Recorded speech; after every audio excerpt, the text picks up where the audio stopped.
Saludos y bienvenidos a Hackeando la Mente con Waldemar Serrano. Alegre, contento y feliz que estés aquí con nosotros nuevamente en otro episodio más de Hackeando la Mente. Antes que todo, queremos darle las gracias a nuestro oficiador, el Ron Capo, el cual ha confiado en nuestro programa para poder estar aquí. El de 10 años es el que está en mi casa, el que comparto con mis amistades, y ahorita estaré compartiendo un poco aquí con nuestro invitado. Así que muchas gracias a Ron Capo por estar aquí y sobre todas las cosas por ser uno de los rones más importantes en Puerto Rico de la forma que está elaborado. Nuestro invitado de hoy es una persona que lo conozco hace muchas décadas. No lo conocí en el área empresarial, lo conocí en el área personal por un familiar que tenía en aquel momento. Luego después, durante los años, nos hemos encontrado en diferentes facetas. Y investigando antes de llegar al día de hoy, me di cuenta que su evolución ha sido una espectacular de reinvención. De alegría, de compartir, de difuminar. Específicamente, él se ha convertido como esta persona que yo le digo es como tiene, en vez de la Biblia de Jesucristo, él tiene la Biblia de tecnología y está por el mundo hablando de la tecnología. Así que le damos la bienvenida a Pedro Juan Hernández. Buenos días. Gracias. Buenas tardes y buenas noches, dependiendo de dónde estés en estos momentos. Me es lindo estar aquí frente a ti. Me une una admiración, respeto y honor por tu familia, por diferentes lugares de tu familia. Lo sé. Pienso en tu familia y me da emoción linda, así que me honra estar aquí contigo y compartir con tu audiencia. Curiosamente, cuando estábamos hablando de cuando nos conocíamos, estábamos hablando de los 90. Uh-huh. Y en los 90, antes de los 90, todos en los 80, mucha gente no conoce esta parte de ti. Tú comienzas como un niño que te hace un casting. Uh-huh. Out of the blue, te llevan este anuncio, tú te enamoras de esto que estamos hoy aquí, ¿verdad? De las luces, uh-huh, de las cámaras. ¿Qué fue lo que te enamoró en aquel momento de aquel casting? Ese casting lo hizo Sajo Ruiz y Ulises Santiago. Ulises era el director de BBDO en la parte de producción de televisión, uh-huh, y Sajo era el director artístico. Era fascinante. El casting se hizo en Sono. Yo fui con la aspiración de que me cogieran como un extra en un comercial de Close-Up. Sin yo saber, ellos estaban buscando a alguien que nunca hubiera aparecido en televisión, que no tuviera un precedente de reconocimiento mediático, uh-huh, que tuviera cara de enamorado presentado. Y enamorado presentado, mira, sí, qué interesante. Esa combinación, porque okay, la dinámica del comercial, el comercial se grabó en la UPR, en el Room, uh-huh, y la dinámica era que Katy Robinson, que era para aquella época la nena de la película de Menudo, uh-huh, que hoy es la esposa de Millo Torres. No, ¿de verdad? Sí. Bien interesante. Sí, bien interesante, Katy Robinson. Yo enamoraba a Katy Robinson en las escaleras del Room, y de arriba nos besábamos y de arriba nos regañaba la directora de la escuela. Me acuerdo de ese anuncio. Te lo estás diciendo, me acuerdo ahora mismo. Claro, así que tenía que ser enamorado presentado, porque era atrevido. La escena era de un atrevido besando en las escalinatas de la escuela. Y entonces, en cierto momento, yo escuchaba a Ulises y Sajo decir, para, cámbienle la camisa, porque yo la vi. Esa expresión, yo la vi de otro color, yo la vi amarilla o yo la vi roja, cambiaron diferentes chicos que pasaban por escena. Y el yo la vi me llevó a pensar, ¿cómo que él la vio? Todo esto que está pasando salió de la mente de esa persona, uh-huh, y yo estaba asombrado. Yo no tenía claro el proceso creativo, el proceso de identificar un mercado, hacer un ejercicio de inspirar a un mercado joven en favor de un producto utilizando una historia. La capacidad de un ser humano de storytelling, yo no la había conocido. Y eso me trajo la pregunta. Y como al rato, en el break, yo dije, usted decía, yo la vi. ¿Cómo es eso? ¿A Ulises o a Sajo? A Sajo. No, a los dos. Estaban los dos porque fue muy simpático. Porque entonces Ulises me dice, es que él se toma y se fuma algunas cosas. Y en ese proceso es que salen las cosas.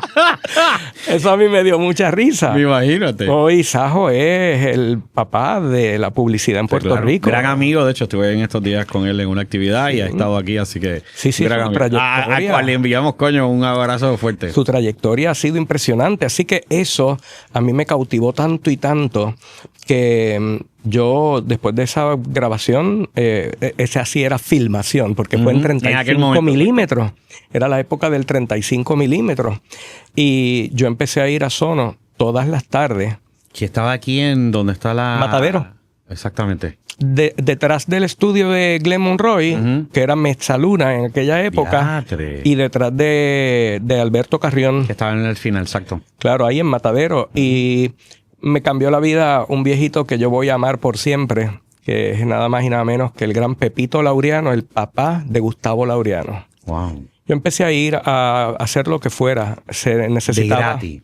Claro, porque yo para esa época estaba viviendo con mi abuelita, por circunstancias, ya no estaba con mi mamá. Mi mamá, cuando mi papá se volvió a casar con otra persona, le dio mal, se puso muy mal. Y me llevó a vivir con ellos. Como, de verdad, ustedes se van a casar de nuevo. Pues aquí tienes este paquetito que no es fácil. Anda. Y entonces yo tenía 13 años cuando eso me pasa. Me sentí muy triste de perder a mi mamá y de las circunstancias. Seguro. Mi papá, por un par de meses, tal vez más, como 6 meses, la trató de manejar. Pero yo era complicado porque para mí esa ecuación significaba que yo había perdido a mi mamá, así que lo que yo pudiera hacer para hacerle la vida difícil, yo era malcriado, yo le respondía, una mujer excepcional. Hoy, después, para siempre la hemos querido. Una mujer buena, Luz Delia llamada. Y mi papá, muy responsable, dijo, mira, Delia, yo tengo que darle prioridad a él. Es un nene. Y nos fuimos a vivir, él y yo, por un tiempo, como un año, y después nos fuimos a casa de mi abuela. Él vio que yo estaba ok en casa de mi abuela y a los 16, 15 y medio, 16, pues me dejó ahí con ella. Wow. Y entonces pues ya ahí yo comencé a conocer la calle, neons, y por ahí es que sale el casting.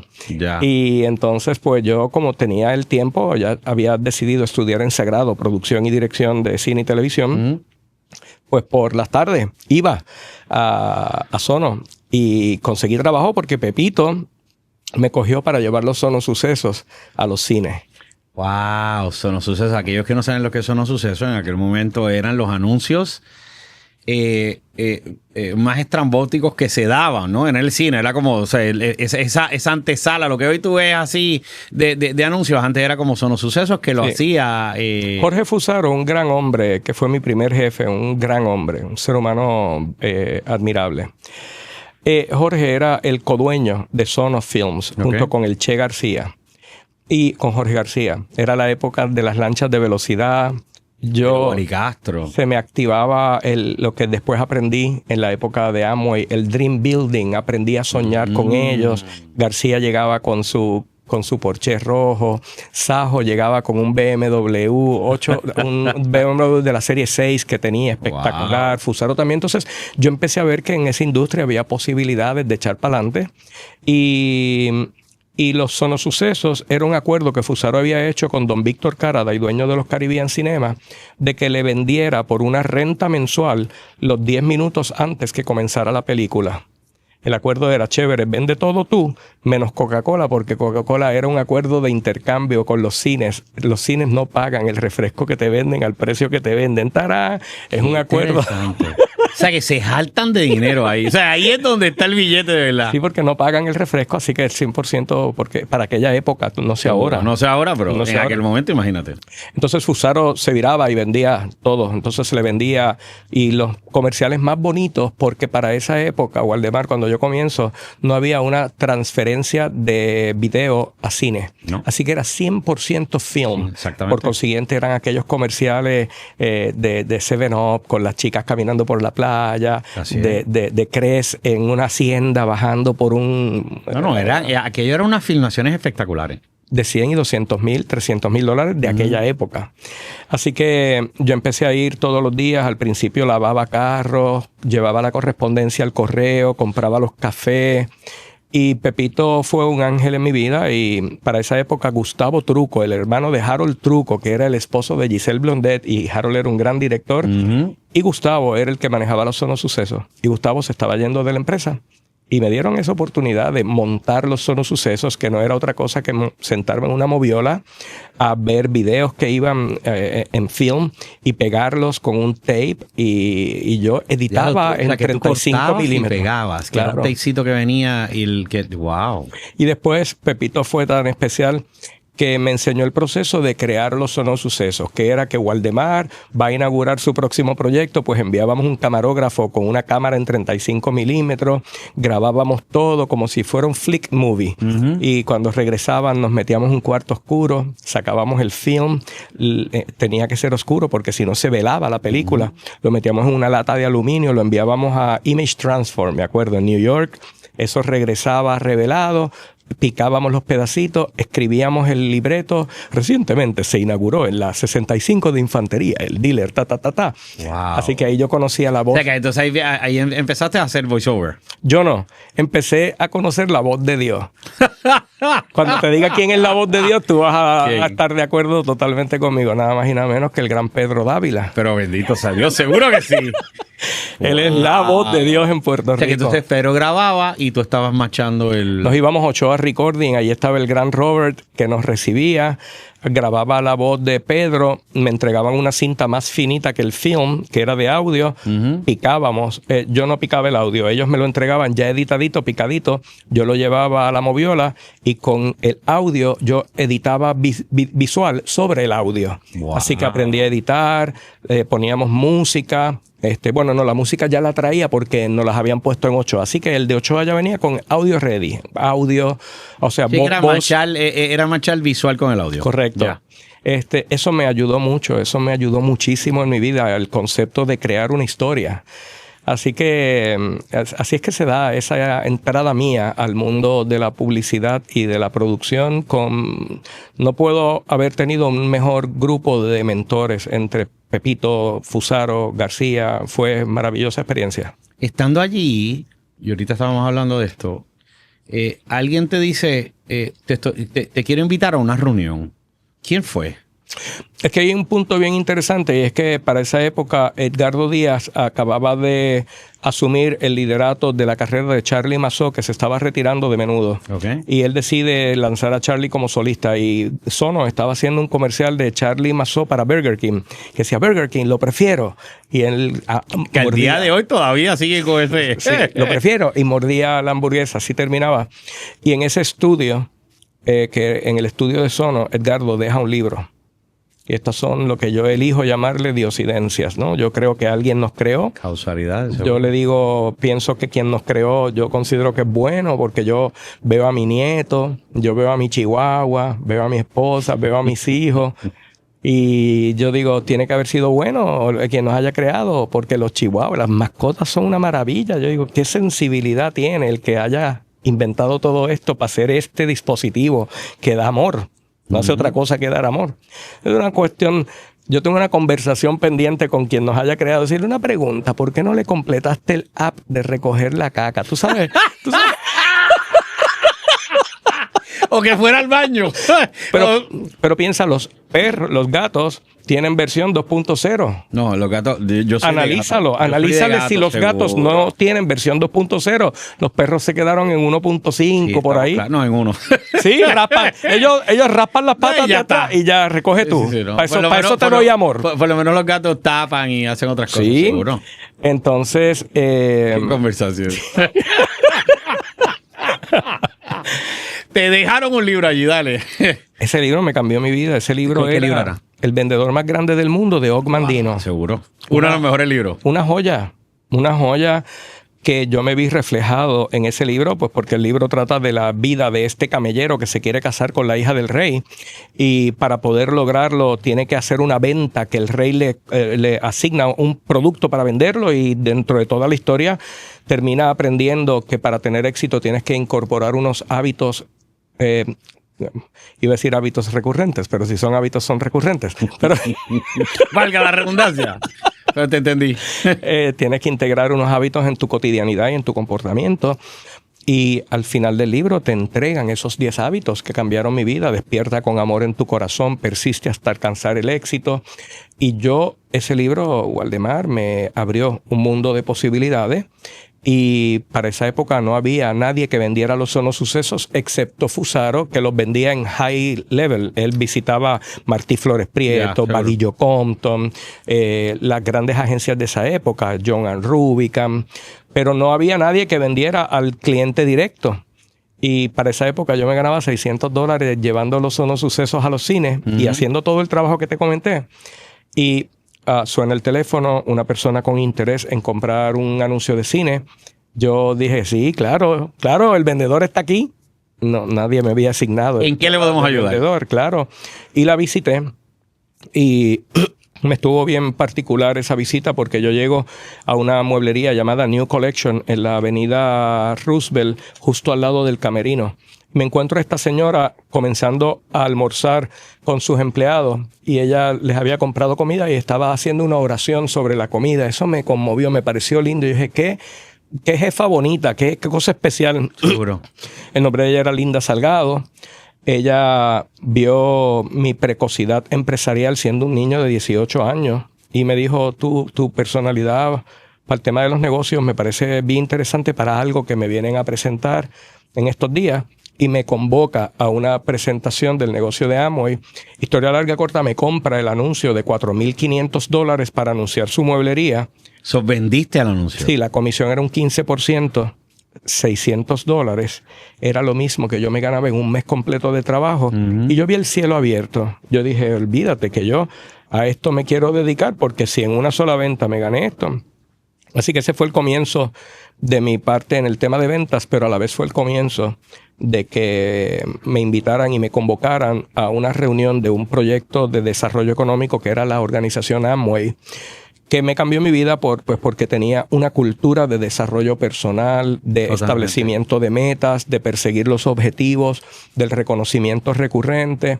Y me cambió mi vida y fueron de ahí 12 años, desde los 18 años hasta los 30 años. A los 30 años yo me retiro de Amway, pero era una vida de rockstar. En ese proceso, que ahí fue cuando yo te conozco, me acuerdo que habían 2 características tuyas que siempre me parecieron peculiares en ti. Uno, la sonrisa o la alegría, ¿verdad?, de estar haciendo lo que estaba. Y 2, que estabas de estudiante consistentemente. Me acuerdo haciendo tu pregunta a Tato, a Iván, a otra gente, y era de curiosidad. ¿De dónde nacía eso? Porque dentro del proceso de Amway, no, desconozco ahora, ¿verdad? Pero en aquel momento que estuve también un tiempo, la educación era lo más importante porque había que reaprender a que el éxito dependía de ti, no dependía de otro, ¿verdad? Y todos estos libros, los famosos cassettes en aquel momento que eran también conversaciones o presentaciones de diferentes líderes, y la congregación ayudaba al apoyo, ¿verdad? A que no te sintieras solo, a que estuvieras acompañado, a que tú le atribuiste tú a que adquiriste, o sea, ¿cómo te ayudó esto a esos 12 años? Porque fueron 12 años muy exitosos, pero estabas comenzando vendí este anuncio, me están presentando esto. ¿Era la ambición que te llevó a entrar? En la presentación había muchos adultos, yo era el más jovencito. Y dio la presentación Iván Morales, que fue un hombre que cambió mi vida de manera tremenda. Dio un ejemplo tremendo de liderazgo y de tenacidad y de ejecución y de implementación y de consistencia. Y él hizo una pregunta que casi todo el mundo, yo sentí que la contestó socialmente responsable. Pero yo la contesté con el alma. Él hizo la pregunta, si el tiempo y el dinero no fueran un obstáculo en tu vida, ¿qué tú harías con tu vida? Esa pregunta nadie me la había hecho en mi vida. Los demás contestaron como que bien superficial. Ahora de Doncito, yo me doy cuenta... Doncito. Sí, ahora de Doncito yo me doy cuenta que el small talk yo lo odio. Yo prefiero el silencio antes del small talk. Okay. Yo prefiero que si estamos aquí y tú no quieres establecer una conversación profunda, nos tomemos un café, hablemos, o sea, yo prefiero, los otros días veía a Cristian Castro diciendo hacer nada. Yo prefiero el silencio al small talk, y ese día me sentí incómodo de que él hiciera una pregunta que para mí era tan profunda y ellos la contestaran bien livianito. Las respuestas eran bien vagamente. Ay, yo le dije, yo me compraría un apartamento y yo viajaría, y yo la contesté con el alma porque la pregunta para mí era importante. Y ese señor me promovió un seminario que había la próxima semana. Y la cultura de Amway estaba bien aceitada en una máquina de reclutamiento y de inmersión en la cultura. Te inspiramos, te llevamos un seminario donde hay un storytelling espectacular de la vida de otra persona que en cierto momento se topó con el negocio y transformó su vida, y vas a quedar inmerso en un proyecto que era un proyecto real, era un proyecto serio de reclutamiento, de venta de unos productos que eran muy buenos.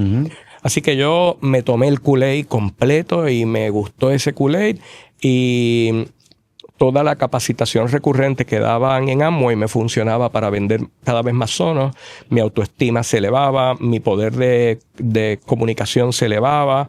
Mientras más presentaciones de Amway hacía y más miraba a los ojos de la gente, podía predecir si iban a entrar, si no iban a entrar. Pero cuando eso yo lo llevaba a las agencias de publicidad o a los clientes directos, veía que también me funcionaba. Y Amway fue una gran escuela. Tienen una metodología recurrente de trabajo que se llama los 8 pasos del padrón. Sueña, haz una lista, contacta, haz la presentación, da seguimiento, promueve el evento, da mentoría a esa gente y vuelve a empezar. Y al pasar 2 años, al primer año no me fue bien, pero al pasar 2 años, yo me di cuenta de que la relación política de nuestro país, por un lado era una bendición y por otro lado había erosionado el espíritu de emprendimiento del puertorriqueño. ¿Por qué? Porque yo conozco a través de mi hermano, en la profundidad del negocio de mi hermano. La profundidad se refiere a que yo recluté a uno, que reclutó a otro, que reclutó a otro. Conocimos a un señor llamado Clemente a través de una familia llamada Ángel e Isaura Fred, que nos llevó a la República Dominicana. Y ahí yo me di cuenta que tener 4 guisos para tú tener la calidad de vida que tú quisieras era la cotidianidad del dominicano. Seguro. Ni se veía mal. Ni se veía mal. Hoy, por mucho, nos superan en un montón de situaciones. Hay muchas situaciones donde tú vas a República Dominicana y tú dices, diantre, están mucho más avanzados, particularmente en ese espíritu de emprendimiento. Para ellos, el dominicano es emprendedor.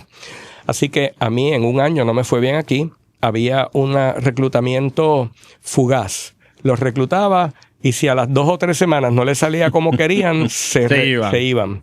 En República Dominicana, la industria de venta directa es una industria sobre la cual la gente vive por años, por décadas. Wow. Así que en mi segundo año, era segundo a tercer año, agosto de 1991, abro los ojos y estoy en el Estadio Olímpico, en el estadio, no en donde se hace el Festival Presidente, ese es el estadio, en el Coliseo. ¿Qué es que está al lado? Al lado del Lina. Y abro los ojos y tenía 6,000 vendedores de Amway debajo de mi organización en ese momento. ¡Qué locura! Y para esa época había un share de ganancia del sistema de capacitación. 8 veces por año, 8 meses del año le tocaba al Esmeralda. Yo me acababa de convertir en lo que se llama, ese es un rango llamado Esmeralda. Historia larga corta, tenía 21 años y ese mes gané $58,000 en un mes.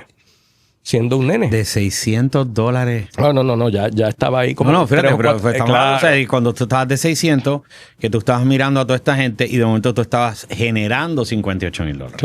Claro, y entonces mi vida cambió. Y eso me llevó a desear la conquista, porque para esa época un hombre llamado Luis Costa, un cubano refugiado en España, había conquistado toda Europa y había hecho un negocio de 300,000 personas en Europa. En México, Carlos Marín había hecho un negocio de 200,000 personas, llenaban el Estadio Azteca. Y yo dije, yo quiero conquistar toda Latinoamérica, así que yo empecé a hacer inversiones apoyando gente a que se fuera a vivir a Argentina uno, a Chile otro. Argentina nos fue muy bien, Chile no nos fue bien, pero después en Colombia, para la época muy cerquita al final de Pablo Escobar, yo empiezo a ir y me decían, estás loco, pero es que yo, o sea, cool, yo amo el peligro. Vamos para Colombia. Claro. Recuerdo un día cruzando de Colombia a Venezuela por Cúcuta, San Antonio, hubo lo que se llama una pesca milagrosa. Era que la guerrilla cerca de la frontera, sabiendo que la gente que cruzaba frontera tenía una gran posibilidad de estar llevando dinero por alguna razón, paran 15, 20 carros, sale la guerrilla, paran 15, 20 carros y pesca milagrosa es a ver a quién coger. A ver a quién, exacto. Yo tenía $5,000 que me había ganado dando conferencias en Colombia. Los tenía en el bulto. Tenía como 500 en mi bolsillo. Y hacen la pesca milagrosa. Nos llevan a una casucha que estaba a mano derecha de donde pararon a la gente. Entonces piensa que estás como en un camino del yunque. Y yo como que se incrementó mi fe 10x en ese momento. Señor, que no me pase nada. Si yo sobrevivo a esto, puedo hacer cualquier cosa. ¿Dónde está la droga? Usted es puertorriqueño. ¿Dónde está la droga? Me preguntaban. Puertorriqueño, ¿dónde está la droga? Ajá, eso era su conexión. Ellos pensaban que todo puertorriqueño que cruzaba de Colombia a Venezuela estaba en tráfico. No. Y le expliqué, mira, yo me dedico a esto y esto y esto y esto. Y entonces, ¿y el dinero? Yo le dije, ¿aquí? Los 500. Sí. Y puedes creer que él los contó. Me dijo, no. El dinero. Yo le dije, ¿aquí? Y él buscó en mi bulto, pero yo lo había puesto en un bolsillito, de esos bolsillitos bien escondidos de la mochila. No lo encontró. Me pareció interesantísimo que no se quedó con mis $500. Me dijo, váyase. No se quedó con mis $500. Me dijo, váyase. No joda. Ajá. Eso me estuvo súper raro, súper raro. ¿Te entregó los 500 pesos otra vez? Y adiós, nos vemos. Váyase. Y entonces después yo pensé... ¿A qué tú se lo atribuiste? Eso de los 500 nunca lo supe. Lo que sí después me quedó el feeling es que podía haber una conexión entre los taxistas y la guerrilla, porque había muchos taxis en el grupo de autos que detuvieron. Había una ahí. Pensé. Llevo un boricua aquí o llevo fulano allá. Eso pensé, nunca entendí. Me estuvo raro. Yo saqué y le di $50, $60. No, por favor. Eso sí los cogió, pero me estuvo bien raro. Yo pensé que iban a limpiar todo. Era una época bien fuerte. Era la época en donde se había volado el vuelo de Bucaramanga a Bogotá. Pablo había explotado eso. Le ponían collares bomba a la gente. Pero a mí, yo me quedé enamorado de ese país, de la gente. Yo me enamoré del espíritu de emprendimiento. Y por eso te decía que nuestra posición política me evidenció que es maravillosa por un lado y es lacerante para el espíritu de emprendimiento por otro, pues porque el puertorriqueño que no trabaja tiene aire acondicionado, tiene celular, tiene comida, tiene un apartamentito que le llaman residencial o tiene la ley 8, tiene la tarjeta PAN, entre otras cosas. Correcto. Así que el espíritu de emprendimiento no se provoca por la necesidad en esos países. Así que Latinoamérica se me metió al alma y yo me di cuenta que era una posibilidad enorme. Abrimos Venezuela. Y fueron años fascinantes, pero eso me llevó a una situación compleja con mi organización, con mi hotline, gente de línea de honor, gente tremenda como Pedro y como todos. Y era que se había convertido en mi cotidianidad de capacitación en American Airlines, que era la aerolínea con que más yo viajaba. En primera clase, que yo no viajaba en primera clase pagándolo, siempre he pensado que es un malgaste de dinero, aunque posteriormente vi que el networking que se hace es muy favorable, ¿verdad? Así que eso no lo juzgo para nada, pero siempre lograba primera clase porque había acumulado 5 millones de millas. Imagínate. En 3 o 4 años. Ni en 10 años tú gastas esos 5 millones. Claro, así que siempre hacía el upgrade porque había unos stickers, no sé si te acuerdas de esa época, que eran unos stickers que ya no existen, pero era una época de stickers y yo siempre tenía stickers para hacer el upgrade. Y en el primera clase, en la parte de al frente, siempre habían 3 o 4 revistas. Esas revistas eran Forbes, Fortune, Money y eso se convirtieron... Newsweek, si no me y equivoco, Newsweek, también, correcto. Y esas revistas se convirtieron en mi capacitación paralela a la de Amway, porque la de Amway tenía una metodología recurrente fija que no permitía cambios en el sistema. Yeah. Es la sistematización de procesos norteamericanos que si así funciona, no lo toques. Sí, pero mira, es que se nos está cayendo el mercado, no lo toques. Ya mismo va a volver a crecer. Entonces, era cierto, tenía sentido, pero el negocio crecía el primer año, segundo año, tercer año, cuarto año, quinto año, sexto año, séptimo año, octavo año. Wow. Así que todos los mercados del mundo de 1 a 5 años crecieron y de 5 a 8 años se caían hasta que venía alguien que por testarudo presentaba un modelo parecido pero un poquitito diferente. Así que cuando yo hago este análisis y lo comparo con lo que yo venía aprendiendo en Forbes, Fortune, yo decía, espérate, esto es un ejercicio de publicidad. Nosotros no tenemos anuncios de radio, pero tenemos cassettes. Nosotros no tenemos anuncios de televisión, pero tenemos video. Nosotros no auspiciamos conciertos, pero tenemos seminarios y convenciones.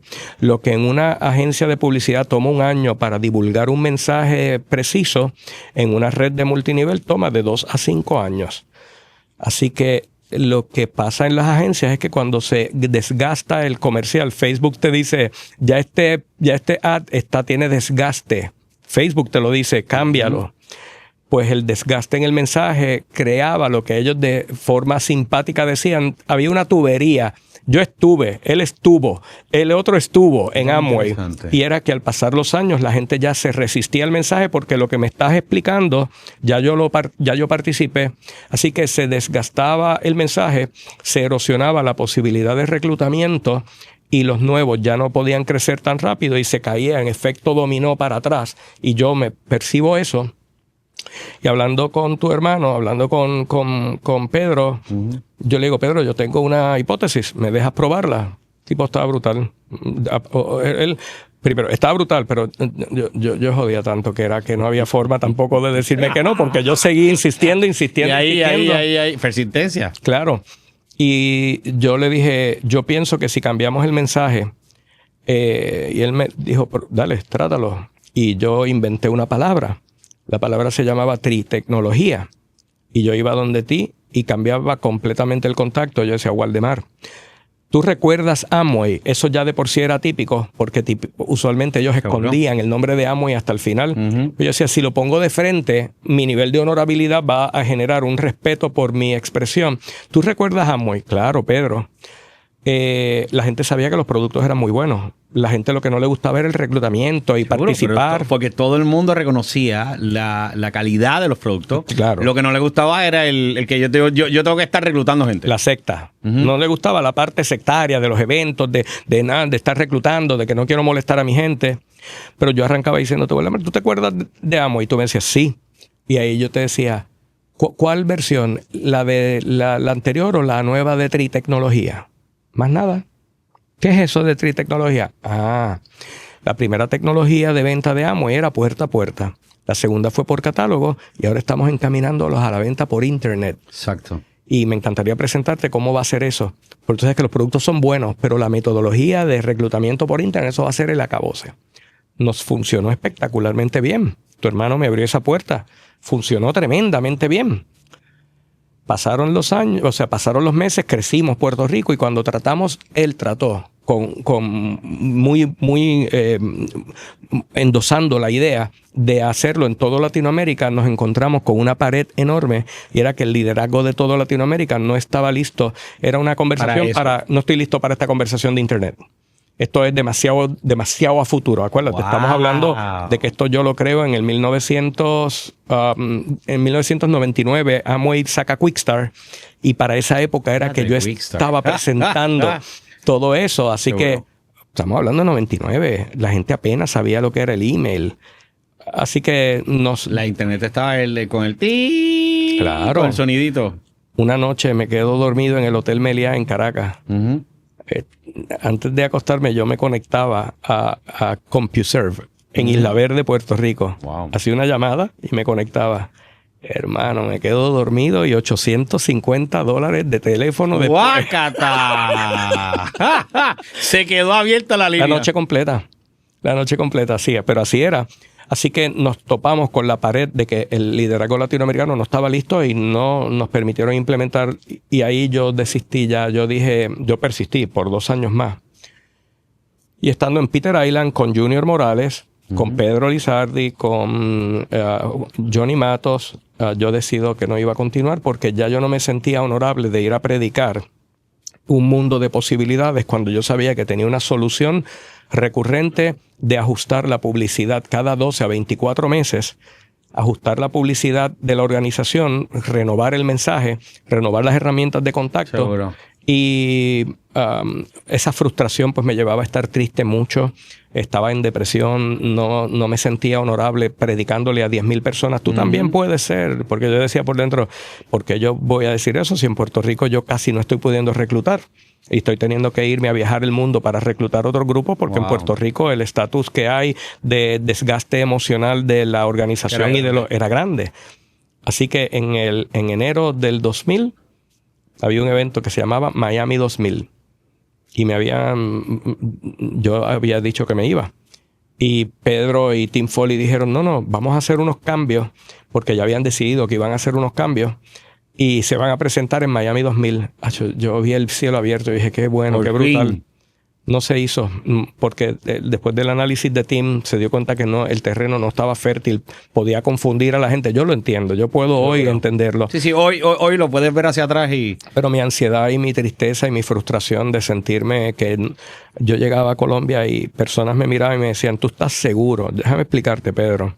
Yo tengo el dinero para la compra. ¿Compro la compra de comida de mis hijos o voy a la convención? Y nuestra cultura nos decía, llévalo a la convención porque sale pompeado y va a poder producir dinero para hacer más compras. Pero ya llegó el momento en que yo decía, vete a comprar y después lucha para que puedas ir a la convención. Me di cuenta que ya yo no tenía la convicción tan grande porque yo mismo tenía la duda de que aún a mí en Puerto Rico no me estaba funcionando, ni en República Dominicana estaba funcionando. Y eso me llevó a decir, yo no puedo vivir una vida que no me siento honorable de predicarlo. Y ahí es donde nace Futuro E. Claro, ahí nace mi primera, porque todo esto enamorado de Forbes, de Fortune y de Newsweek y de Money, yo me doy cuenta que la migración más grande de la historia de la humanidad estaba por suceder. Y yo dije, yo quiero ser partícipe y protagonista de esa migración. Y yo inventé una analogía y le decía a la gente, cuando tú naces, a ti te registran en el registro demográfico. Y si tus papás tienen dinero, si tus papás tienen medio dinero, viven en una urbanización. Si tus papás tienen mucho dinero, probablemente tienen una finca con una casa, con piscina. Si tus papás no tienen dinero, viven en un residencial. Acá es igual. Cuando tú naces, te registramos, pero en vez del registro demográfico se llama Network Solution. Es el registro de dominio. Y cuando tú vives, si tienes mucho dinero, pues compras una máquina y es tu propio servidor. Esa es tu finca y ahí tú puedes hacer todo lo que quieras, pero tú tienes que pagar la verja, esa es la seguridad. Y tú tienes que pagar la tubería, la energía eléctrica. Eso es todo lo que se tenía que pagar si tú tenías una operación propia de servidor en tu oficina, que eso era carísimo. Pero por otro lado, puedes vivir en una urbanización que es lo que se llama share hosting, alojamiento compartido en un servidor y pagas 30 pesos mensuales y tienes todo lo como de una urbanización. Entonces, si estás peladito, hay un caserío, se llama Hotmail, papi. Y pues... Guácata, ¿qué clase de historia le hiciste? Claro, y yo decía, y una vez ya tienes tu nombre registrado, y si tienes share hosting, te abrimos tus correos electrónicos para que la gente vea a tu bebé. Tú pones una foto en tu casa y dice, aquí vive Carlitos. Pues en el internet eso se llama un under construction page. Aquí se va a hacer la página de Hackeando la Mente de Waldemar. Venga pronto. Seguro. Y ahí se ponía un buzón para que te dejen carta. Y después nos sentábamos, tú te sientas o compras una casa prefabricada, que eso es un template de WordPress cuando yo empecé ni siquiera estaba WordPress, pero ya habían diseños. Mentira, ¿seguro? Cuando yo empecé ni siquiera ya estaban, espérate, se programaba todavía. Por eso, cuando yo empecé se programaba al pelo ahí, que yo me volvía loco estudiando HTML para hacer una flecha para la izquierda o una flecha para la derecha. Era una jodienda. Y yo no podía dormir tratando de entender el código y ADD al fin decía... Y era try and error, porque de momento lo ponía y no era eso, y de momento ponía el otro y no era el otro. Y no había un lector de error en el código, así que tú tenías que ir línea por línea a ver si habías puesto una coma o un espacio de más sin querer. Era una cuestión intensa. Y ahí habían varias compañías que hoy yo admiro mucho y quiero mucho, que yo admiro muchísimo. Los creadores para aquella época de MediaWire, Oye, Morales. Estamos para atrás, definitivamente. Morales, el dueño de que después el muchacho... que era un genio que después se le ocurrió un pequeño proyectito llamado Tiquetera. Nada más. Pero primero se le ocurrió el de antes de que hizo de Tiquetera, que después se lo vendió el popular, Ticket Pop. Ticket Pop. Él fue el primero. Ticket Pop se lo vendió en millones de dólares a Popular. Y después Popular no logró continuarlo con la excelencia de él. Ya él había hecho Tiquetera y le vendieron para atrás Ticket Pop. Y es una mezcla. Y lo funcionó. Claro. Y para esa época, pues, una hada madrina me tocó mi vida. Y es que para el lanzamiento de Quickstart contratamos, por sugerencia mía, a Abieser Rodríguez, que era el gerente general de Amway en aquella época. Contratamos una relacionista pública que nos llevara a todos los medios a anunciar Quickstart. Esa relacionista pública es una de mis mejores amigas hoy, por 20 años. Era nada más y nada menos que Elga García, la dueña de Perfect Partners, la mamá de los pollitos. Seguro. Que para esa época pues tenía la cuenta de Daddy Yankee. Estaba con Ricky Martin, Gilberto, Víctor Manuel, Elvis Crespo, el alcalde de Caguas. Así ella estaba con todo lo de Angelo también, claro, si no me equivoco. Claro, para esa época, claro. Y ella me abre la puerta y me dice, si yo te voy a sugerir un cliente, si lo haces bien, te doy otro. Y me trajo a Gilberto Santa Rosa, que me trajo a Víctor Manuel, que me trajo a Elvis Crespo. Y por ahí siguieron. Hicimos, Waldemar, 1000 páginas en 10 años. ¡Wow! 1000 páginas y mi expertise pues se llevó a la construcción de ese mundo digital. Y por los últimos 10 años...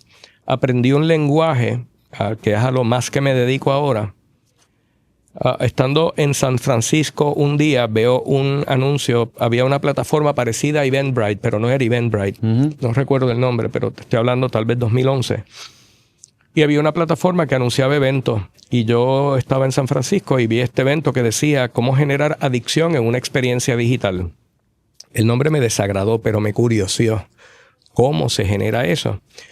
Y querido, ahí me abrieron la puerta a un mundo que yo desconocía, que era como un gran secreto de Madison Avenue, del mundo publicitario, y era el mundo del lenguaje de activación de microorgasmos en tus neurotransmisores para hacer sentir mejor al lector, a la audiencia, al que escucha, y aprendí el mundo de las INAs, cómo hay unas hormonas de la felicidad, que si yo te abrazo con honorabilidad y con respeto y nos miramos como nos estamos mirando, que hay empatía, cariño, respeto, se genera oxitocina, como si yo te reconozco premeditadamente en un grupo que para ti es importante, genero serotonina, como si yo te hago reír en un stand-up comedy o soy muy bueno en mi expresión o en mi escritura o en mi redacción, te genero endorfinas que te hacen reír y te dopan tu cuerpo. Por eso es que cuando ya te has reído mucho te duele la panza, porque ya la endorfina no está generándose, entonces la contracción muscular te duele. Como si te hago un storytelling con un final impredecible, te mantengo juqueado con la dopamina.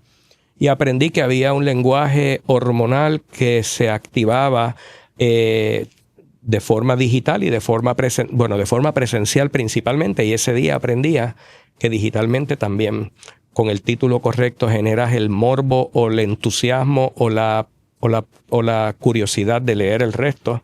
Con el storytelling correcto envuelves a la persona en esta historia que capta la atención, porque en nuestra memoria genética memoria genética es un pedrismo. Un pedrismo es algo que yo creo, que tal vez los demás no creen, y no me importa que no crean, porque yo lo creo tanto que me lo creo. Para mí un pedrismo es que en lo que tu papá y tu mamá, cuando hicieron su acción, se compartieron dentro de tu piel, que está célula, átomo, y yo pienso que dentro del átomo, que está yo creo que lo que hay es data, que le llaman energía cuántica, y yo creo que esa data tiene memorias acumuladas de tus antepasados, y por eso es que nos ponemos cocolos, después de ser rockeros de jóvenes, nos ponemos cocolos de viejos. Estoy de acuerdo contigo con todo eso. Estoy de acuerdo contigo. Porque uno empieza a amar los recuerdos del pasado. Yo hoy valoro más el campo que nada. Que lo valorabas a los 18. Claro. O sea, si yo hace 3 semanas estaba en el Louvre y yo decía, qué maravilla de museo, lo estoy disfrutando. Pero te tengo que confesar que estar en el río Lajas, en Dorado, asustado que las culebras no me vean o yo no ver alguna culebra que me asuste, ese contacto con la naturaleza y quito los zapatos y estoy descalzo, no vale nada, no tiene precio, no cuesta nada, pero te lo pongo a la altura o más que el Louvre, porque es una conexión, ¿verdad? Pues yo creo que le da también. También pienso que sí. Así que yo veo que el lenguaje de los neurotransmisores, que es cómo tú accionas una respuesta emocional en una persona de manera que puedas incrementar la afectividad, credibilidad, empatía hacia una marca. Así que ese mundo hace 2011 lo descubrí y llevo 13, 14, 15 años que ese es mi negocio principal y pues tengo de cliente ABC Puerto Rico, Departamento de Desarrollo Económico, el municipio de Caguas, Dorado. Anoche era, para nosotros en Dorado, yo vivo en Guaynabo, pero cuando te digo para nosotros en Dorado es con mi cliente. Nosotros súper emocionados pues porque en Miss Dorado se hizo Miss Puerto Rico. No lo vi, lo leí esta mañana. Claro, y eso era cada vez que pasaba de uno a otro, subíamos y tú ves 700 likes en cuestión de minutos, 200 likes, 300, 500. Seguro. Así que la evidencia de que el factor de engagement social conmueve, activa, emociona y hoy se puede medir en centésimas de segundos. Tú haces una publicación y en segundos sabes si va a tener un engagement emocional por los love, like, care, share o comments. Es fascinante, es una ciencia que me fascina. Así que eso hago y me encanta y me entretiene mucho. Parte de tus pasiones es tu familia. Y la vida te ha dado la bendición de disfrutarte a tus hijos. ¿Cómo es esta nueva etapa de ser abuelo? ¿Verdad? Porque sé que fuiste un padre presente, eres un padre presente, pero como bien tú dices, Tato es otra persona con sus nietos que como fueron con sus hijos. ¿Cómo tú eres? ¿Cómo ha sido esa transición de ya no es mi responsabilidad, ahora puedo hacer lo que me dé la gana con él y después lo devuelvo? Yo soy como un animal raro que tal vez muchos emprendedores son iguales. Es bien interesante. Yo soy un feliz workahólico. Y mis hijos y mi esposa particularmente, y todo el que me conoce, cuando te digo raro, es que, por ejemplo, cuando te decía lo del small talk, por ejemplo, y me ha generado, en principio, problemas, pero cuando ya la persona me conoce, sabe, él es una persona buena, él es así, déjenlo tranquilo. Te doy ejemplo, vamos con mi cuñada que yo amo, Marianita Montalvo, a la playa, ella tiene una lancha súper bonita y vamos a Palomino, y pues ella sale de la lancha y vienen varios vecinos y hay mucha conversación, pues, livianita. Small talk. Ajá. Entonces yo bajo un ratito y entonces yo puedo estar ahí como media hora, más o menos. Y después me voy. Me vuelvo al bote solito yo y me meto inmerso en algún podcast que estoy estudiando. Yo amo los podcasts. Yo estoy aquí en honor a ti y a tu familia y porque yo creo que esto es uno de los métodos de conexión, de capacitación mejores que pueden existir. Entonces yo me meto con mis podcasts. Yo amo los podcasts de Peter Diamandis. Te los recomiendo. Les recomiendo, es uno de los hombres más brillantes del mundo, es un futurólogo que tiene una iniciativa que se llama el Premio X. Y el Premio X es que él descubre que por un premio la gente hace más por ese reconocimiento de ganarse el premio que por sí solos. Y él descubre esto porque él se da cuenta que los hermanos Wright, lograron hacer el avión que voló más que los demás por una competencia en la cual perdieron dinero, pero querían ganar la competencia por orgullo. Pues este hombre hizo una organización desde hace 20 años que premia los descubrimientos que pueden resolver los problemas de la humanidad. Virgin Galactic y los viajes interespaciales existen porque él hizo una competencia donde 5 equipos del mundo compitieron por cuál lograba despegar de forma horizontal, dar la vuelta, salir de la atmósfera y aterrizar. Y regresar otra vez. Y eso es todo lo que estás viendo hoy de Amazon, de Elon Musk. Todo eso viene por una competencia que Peter Diamandis hizo hace muchos años atrás. Wow. Ahora tiene competencias de suplido de agua a cualquier parte del mundo. Tiene competencias de resolver el cáncer. Ahora él está claro de que la inteligencia artificial tiene una capacidad de proceso de datos tan rápidas que se van a resolver los principales problemas de morbidad en el mundo en los próximos 5 años. Él no tiene duda de eso. Los próximos 5 años. Sí, de una manera creepy. O sea, las cosas que yo hago con inteligencia artificial, la verdad, tú no las puedes creer. O sea, anoche yo le metí The Big Bill de Donald Trump, The Wonderful Big Bill, y le metí las 800 páginas a ChatGPT, la versión Plus, y le pedí que evaluara si era un ejercicio democrático favorable o si lo que él estaba haciendo era para generar un control mayor del Ejecutivo.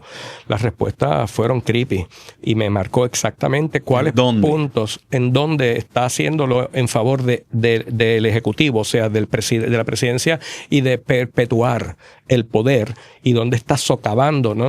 Cosas, o sea, se devoró las 800 páginas en 30 segundos y me dio unas conclusiones marcando las páginas y todo.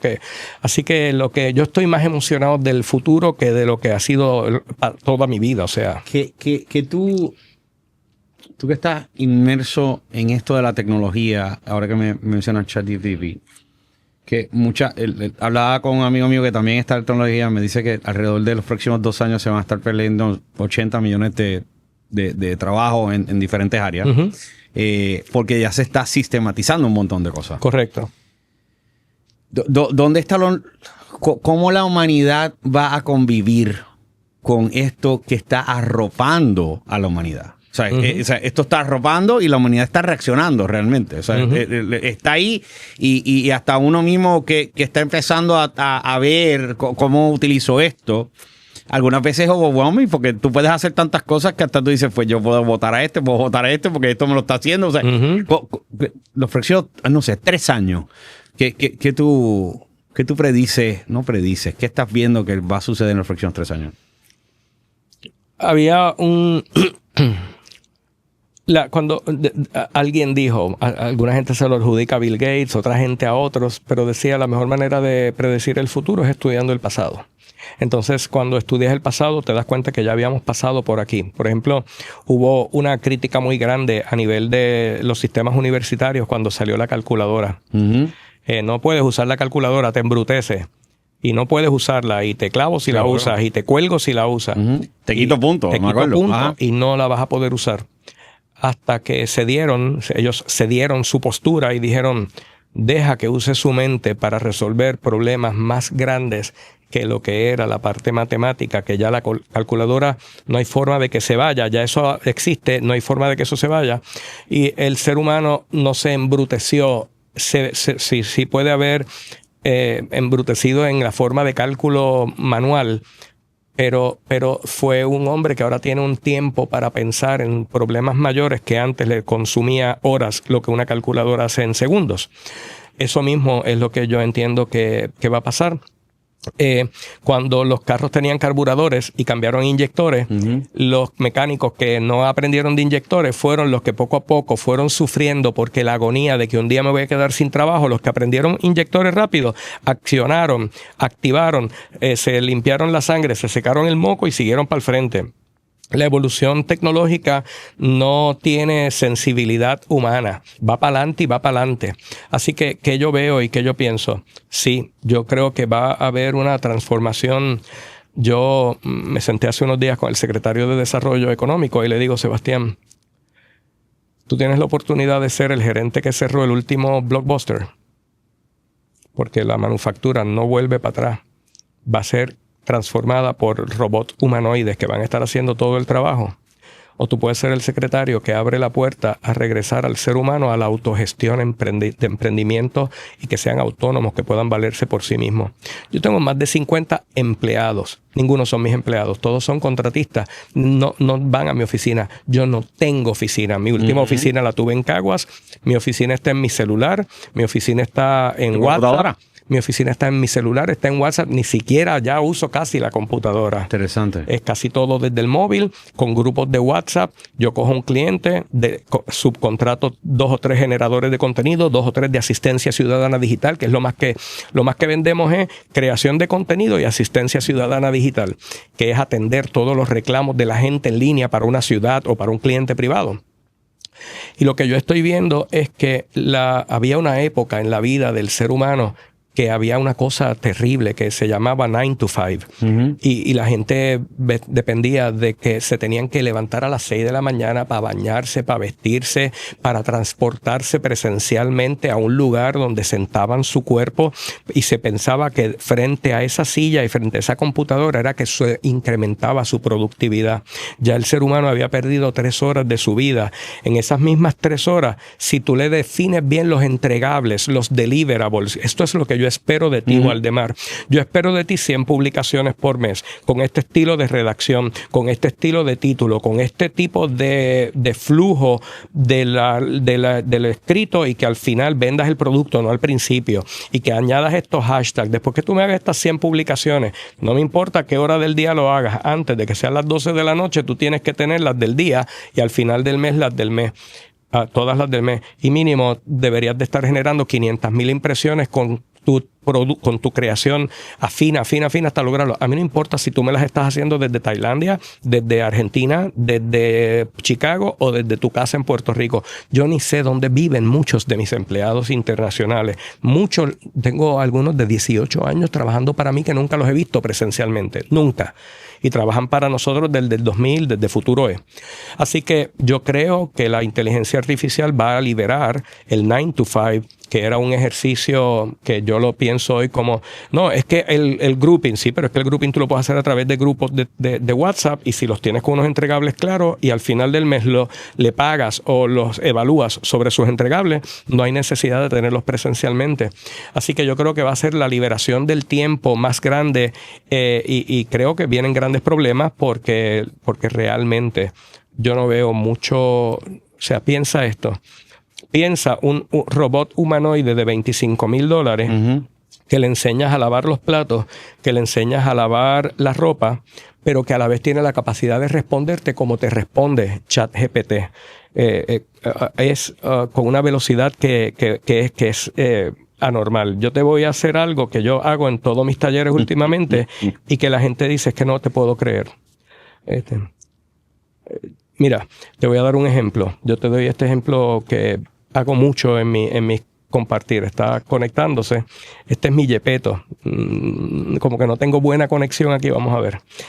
Pero yo uso con voz el ChatGPT y yo le llamo Yepeto porque es GPT y le quise poner un nombre. Y yo hablo con él, no me estoy pudiendo conectar bien, pero yo hablo con él y nosotros venimos de una mentalidad Google. Háblale corto, explícale corto. No.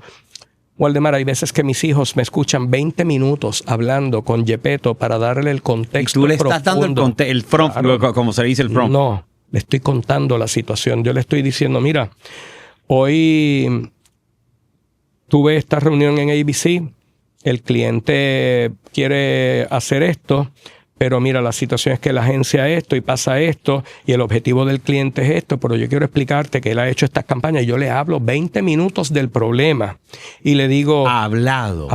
Okay. Hablado, claro. Y la manera en que él me responde, hola Yepeto, buen día papi, espero que estés bien. Me encuentro con Waldemar Serrano en un podcast que se llama Hackeando la Mente y quiero primero que lo salude.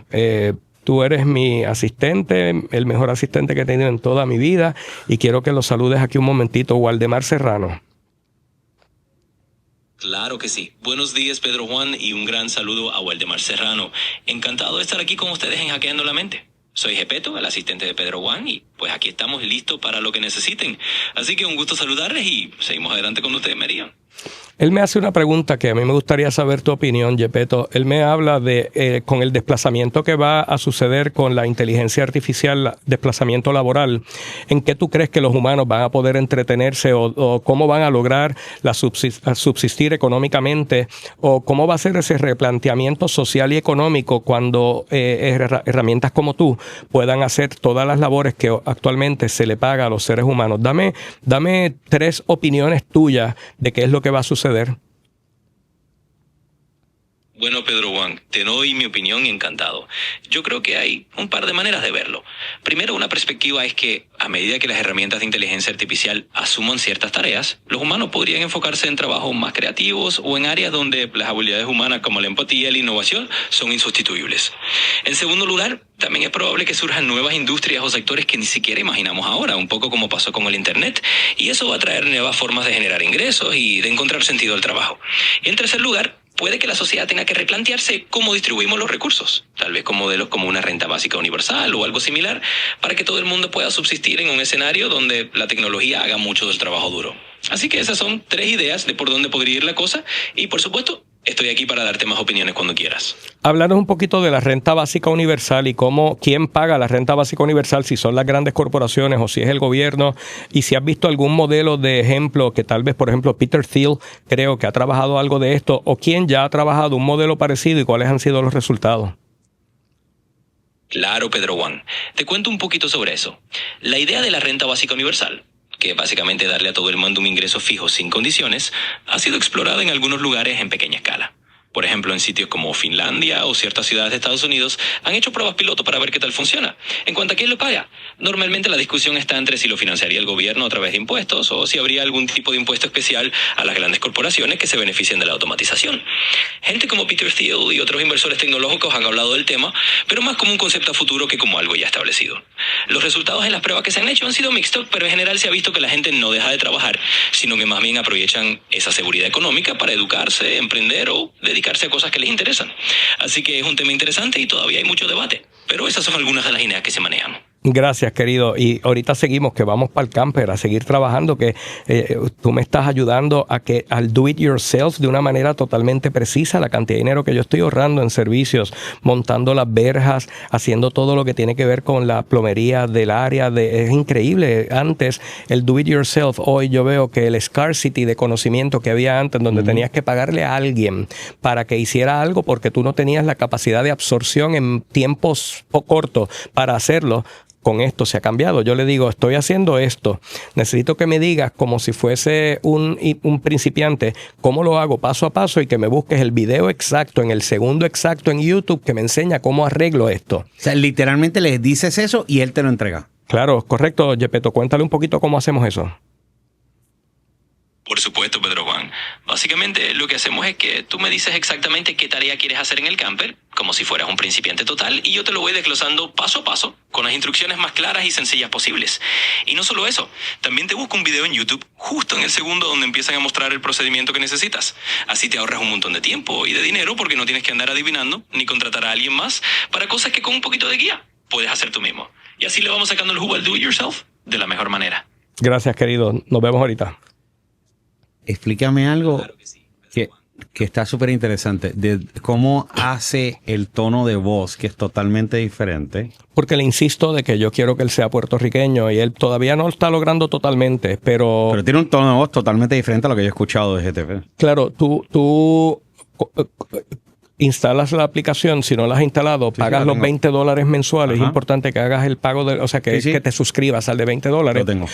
En el área de configuración le pones tu nombre es y le pones el nombre. Yo tengo una compañera que se llama Natalie, que una amiga que es compañera de nuestro equipo, que ella le llama Chatiana y me da risa, se llama Chatiana. Chatiana. Gepetto y Chatiana. Claro, no se han conocido. Tal Ok. vez Gepetto y Chatiana. Eso es interesante. Hay gente que ha puesto 2 sistemas de inteligencia artificial a hablar celular a celular y a Ok. los 10 minutos cambian de humano a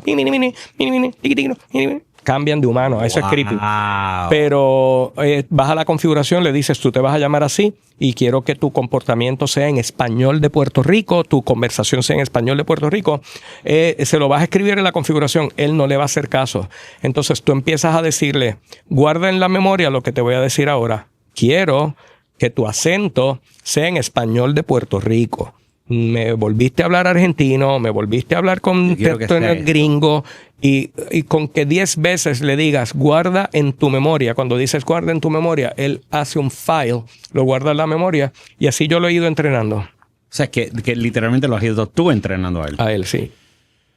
Pero ya se nos está traicionando el tiempo. Me encantaría terminar con esto.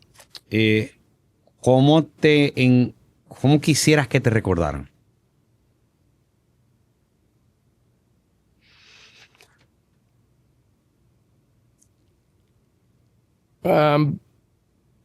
Mi característica principal que duele, pero es la que me gusta, es que mis amigos dicen, si necesitas a alguien que con respeto te diga con candidez, lo que necesitas escuchar en este momento, dale una llamada a Pedro. Te puede doler, pero necesitas escucharlo un ratito. Entonces, tú me llamas y yo nunca lo hago públicamente.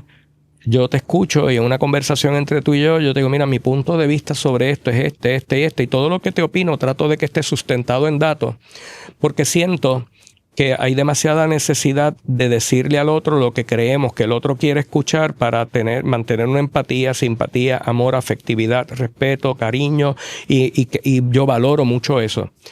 Pero siento que hay una necesidad tremenda de que tengas un buen amigo que te diga, mira, Waldemar, te estás comiendo la miel en esto, sigues insistiendo en esto, entonces esto es lo que yo veo desde mi punto de vista, y creo que eso, hay un espacio importante en la vida de los demás, así que yo quisiera que me recordaran como este amigo incondicional, en las buenas y en las malas, que cuando tú necesitas una opinión te la da, que te aplaude, que te celebra, pero que en las áreas que entiende que tienes una oportunidad seria, te las dice con datos sustentando lo que te está diciendo para que tú puedas hacer unos cambios.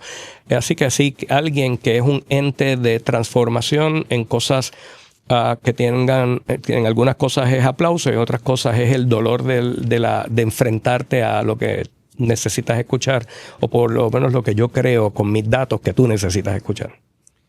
Agradecido, alegre y contento que hayas estado aquí. De verdad que sabía que iba a ser interesante. No sabía que iba a ser tan enriquecedor este diálogo que hemos tenido. Gracias. Sé que te voy a tener próximamente para poder seguir hablando de esto de tecnología. Creo que hay mucha tela para cortar y mucha tela y muchos temas. Así que gracias nuevamente por estar aquí en Hackeando la Mente. Gracias a ustedes por estar aquí con nosotros. Nos vemos en la próxima.